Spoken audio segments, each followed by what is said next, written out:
अगर बेहतर शिक्षा है तो आप चलिए अपने बेटों को, हम लोग सब लोग अपने अपने बेटों को उस विद्यालय में पढ़ावें। अगर इस सरकार में दम है तो यह फैसला करे कि सभी मंत्री, सभी विधायक, सभी अफसर के बेटा बेटी सरकारी विद्यालय में पढ़ेगा। मैं इसके लिए आपसे ये चैलेंज करता हूं। सभापति महोदय, आज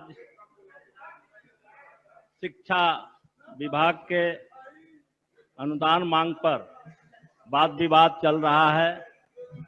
एक पक्ष बिहार में शिक्षा को बेहतर बता रहा है। हम लोग जब देखते हैं तो देखते हैं कि शिक्षा की स्थिति बहुत खराब। तो हम एक ही बात इस संदर्भ में कहना चाहते हैं कि अगर बेहतर शिक्षा है तो आप चलिए अपने बेटों को, हम लोग सब लोग अपने अपने बेटों को उस विद्यालय में पढ़ावें। मंजूर होगा? किसके लिए बहस कर रहे हैं? अगर इस सरकार में दम है तो यह फैसला करे कि सभी मंत्री, सभी विधायक, सभी अफसर के बेटा बेटी सरकारी विद्यालय में पढ़ेगा। मैं इसके लिए आपसे ये चैलेंज करता हूं। दम हो तो फैसला कर लीजिए, लेकिन मैं जानता हूं कि आप नहीं करेंगे। मैं जानता हूं कि आप नहीं करेंगे। महोदय, हम आज ही शून्यकाल में अपना मांग किए थे सरकार से कि आज पूरे बिहार में प्राथमिक विद्यालय हो, मध्य विद्यालय हो, उच्च माध्यमिक विद्यालय हो, 70 विद्यालयों में शौचालय नहीं है, जिससे बच्चियों को काफी परेशानी का सामना करना पड़ता है। गलत होगा तो हम चैलेंज करेंगे जिनको। तो ये आज पूरे बिहार के विद्यालयों की ये स्थिति है महोदय।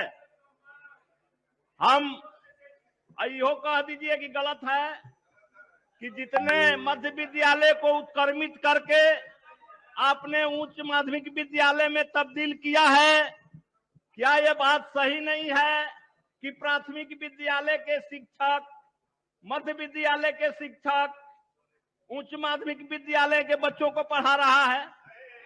बोलिए। वो आपको तो ये बात हम वहीं से शुरू किया हूं कि शिक्षा की हालत को इससे समझा जा सकता है महोदय।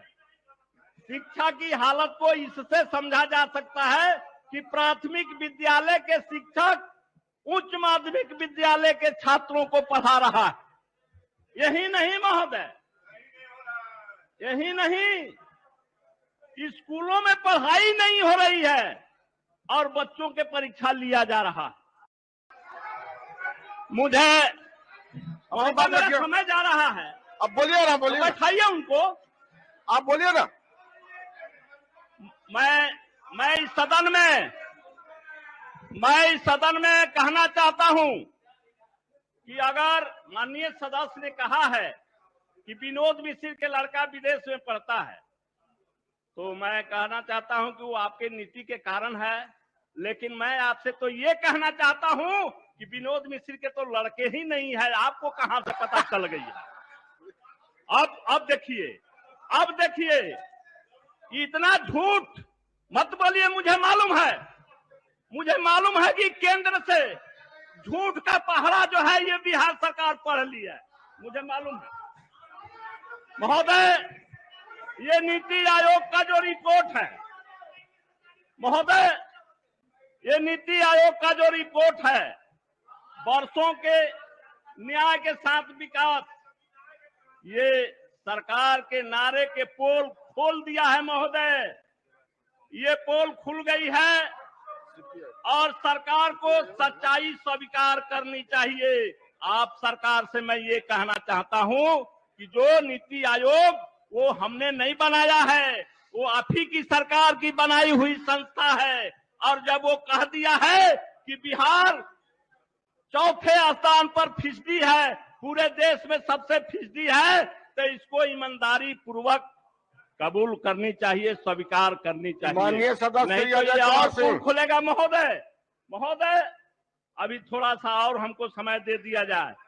एक भूमि सुधार का मामला है महोदय, और भूमि सुधार मंत्री ने एक बयान दिया है अखबार में कि 90,000 गरीबों को आवासित किया गया है महोदय, और उन्होंने आंकड़ा भी दिया है और ये भी बताया है कि हर लोगों को 5 डिसमिल जमीन दिया गया है।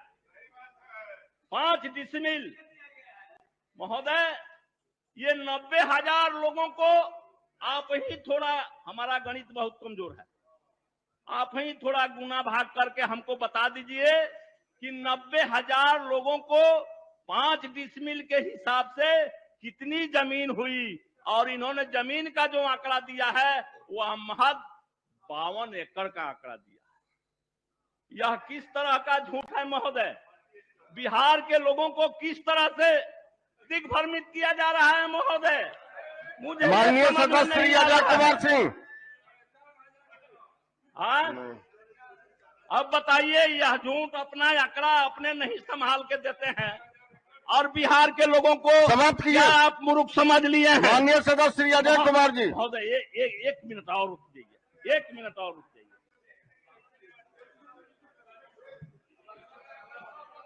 सभापति जी, मैं शिक्षा विभाग के अनुदान के कटौती प्रस्ताव के पक्ष